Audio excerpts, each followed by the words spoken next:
যথাযোগ্য মর্যাদা এবং উৎসাহ উদ্দীপনার মধ্য দিয়ে মালয়েশিয়ায় বাংলাদেশ হাই কমিশন ও কুয়েত বাংলাদেশ দূতাবাসের উদ্যোগে মহান বিজয় দিবস উদযাপিত হয়েছে।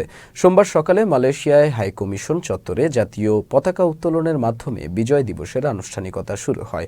জাতীয় পতাকা উত্তোলন করেন হাই কমিশনার মোহাম্মদ শামীম আহসান।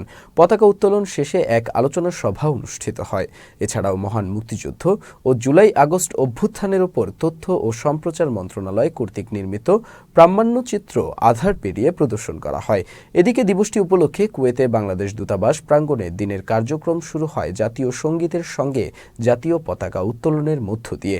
দূতাবাসের কর্মকর্তা ও প্রবাসী বাংলাদেশিদের সঙ্গে নিয়ে পতাকা উত্তোলন করেন কুয়েতে নিযুক্ত বাংলাদেশের রাষ্ট্রদূত সৈয়দ তারেক হোসেন।